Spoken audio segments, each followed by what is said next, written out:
Ele, inclusive, ele era amigo da mãe da Natalie, né?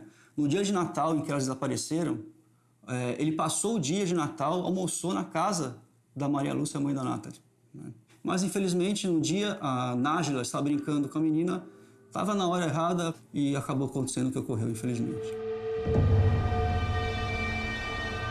Em razão dos 4 dias que os corpos ficaram nas águas do rio, né, as perícias foram realizadas, mas houve certa dificuldade até para esclarecer a causa-morte, mas depois de muito esforço eles conseguiram concluir. Primeiro, que as duas morreram por asfixia por esganadura. E foi feito o exame pericial e constatou realmente resultado positivo para a presença de esperma na secreção vaginal da Natalie.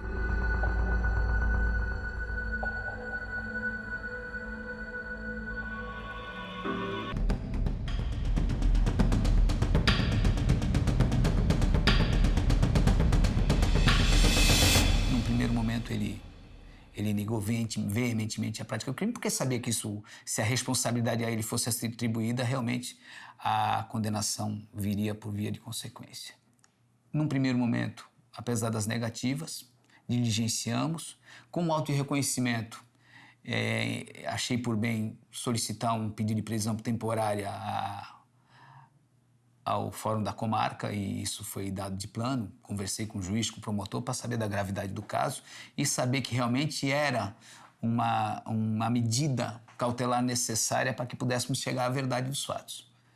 Ele passou a negar e, apesar das evidências, com total convencimento, ele achou por bem, diante das evidências, fazer a confissão da prática do crime.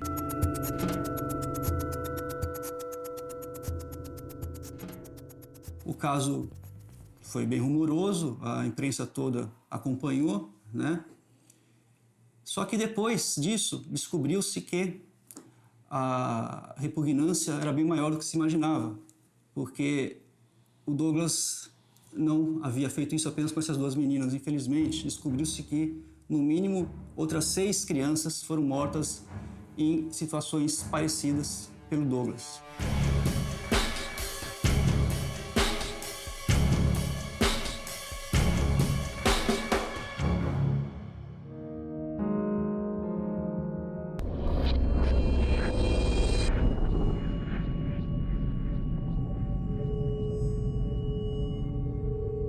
Algumas mães que tiveram algum contato durante a sua vida com o Douglas e tiveram filhos e filhas desaparecidas, que em casos, inclusive, de quase 10 anos antes desse caso de Itanhaém, que não foram solucionados, os filhos continuavam desaparecidos, começaram então, diante da confissão do Douglas em relação a Natalie e a Nájila, a suspeitar que ele também teria envolvimento no sumiço dos seus filhos.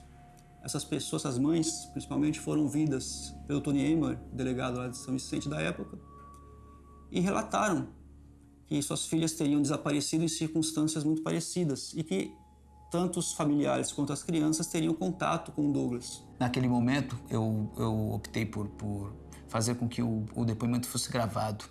Isso não era comum na época, em 2003, e chamei, inclusive, profissionais da Ordem dos Advogados do Brasil, da Comarca de São Vicente, para que acompanhasse, para que se realmente restasse total lisura e transparência nos atos que estavam sendo praticados. Diante da confissão, me lembro que adotei a cautela de que, uma vez sabedor da localização dos corpos, ele sabia onde os corpos tinham sido lançados e jogados, eu pedi para que ele realmente ingressasse na viatura e me mostrasse o local. Qualquer outro ser humano a quem eu atribuísse essa missão não conseguiria localizar. Só quem foi o responsável pela prática do homicídio seria capaz de apontar. Chamei, além dos advogados, 2 profissionais da imprensa que acompanharam a todo momento a investigação, e ele, com detalhes, cada uma das etapas e dos caminhos que foram feitos, onde ele teria parado, me mostrou realmente o local. Então não restava a menor dúvida que ele seria o autor. A partir daí, todos os encartes foram montados. Conduzimos cada uma das investigações de maneira separada, evidentemente com vinho.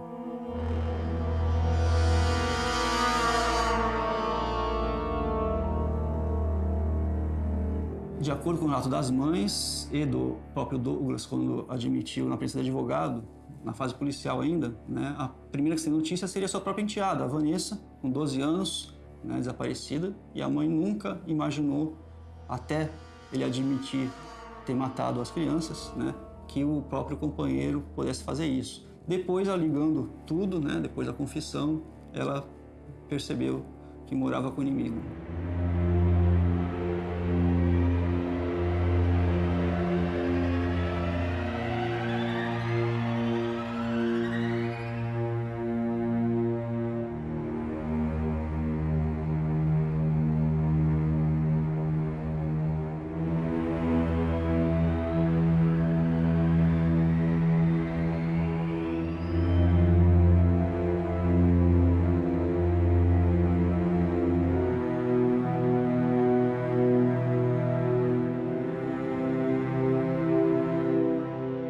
E também 2 primos que sumiram juntos, os 2 indo para a escola em São Vicente.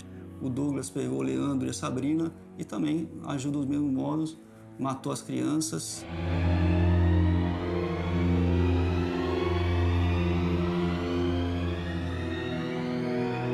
O Douglas, como ele se aproximava dos familiares e das crianças, né? Entre suas vítimas nós temos 2 irmãs, né? A pobre mãe perdeu 2 filhas no intervalo de 1 ano. As 2 sumidas apareceram, a mãe não sabia o que teria acontecido com ela até a confissão do Douglas.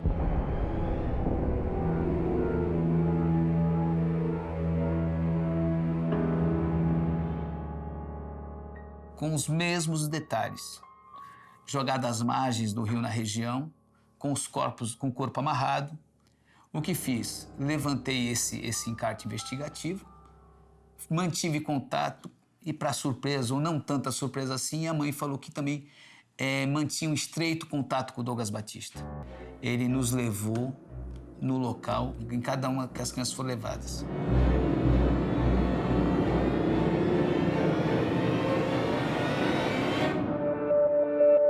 Em todos os casos que foram admitidos pelo Douglas e que as mães noticiaram, confirmaram essa presença dele, essa familiaridade que ele tinha com as mães, com os pais e com as próprias crianças, todas jogadas em águas ou de rio, ou de mangue, de mar, né, com os braços amarrados, as pernas amarradas. Por isso que é realmente a solicitação do passeio seria uma pescaria, porque geralmente é próximo à água. Ele precisava justificar o passeio. Então, como que você vai pescar sem levar, como dizem no jargão popular, tralha de pesca? Como você vai levar vara de pesca? Como que faz? Então, ele tinha que levar tudo isso. Então, ele só usava desses apetrechos para poder amarrar as crianças, impossibilitar qualquer meio de defesa, apesar da força, né, desproporcional por completo, mas ele usava desse meio. Porque o que acontece? Ele podia ser movido só por estrangulamento, aquela coisa toda. Mas, na verdade, ele amarrava e jogava. Isso ficou claro para mim também. Ele jogava as crianças vivas.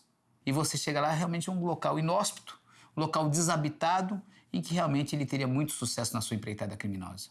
Evidentemente, diante do tempo percorrido, das condições geográficas da região, eram jogadas em mar, condições da maré, condições climáticas, os corpos não foram localizados. Mas também não restava dúvidas, diante do modus operandi e da maneira de agir, que seria ele o autor. Se aproximava da família, buscava carinho com as crianças, buscava um contato muito mais próximo, ganhava confiança e, na maioria, esmagadora maioria das vezes, com o intuito de levá-los para passear e, geralmente, com o propósito de que isso se tratava de uma pescaria. Isso porque, veja bem, naquela região as crianças não têm tanto acesso a diversas opções de lazer, a diversos passeios. Uma pescaria já significaria muito. Seria uma coisa realmente que fugia à normalidade. Então, as crianças realmente, uma vez nessas circunstâncias, nem sempre a mãe sabia que ele se ausentava com as crianças. E as crianças desapareciam. A gente se tratava com várias coisas, desaparecia por quê? Então, as famílias geralmente humildes não tinham tanto conhecimento, discernimento das coisas e passaram a fazer único e tão somente o belo desaparecimento e era mais uma criança desaparecida.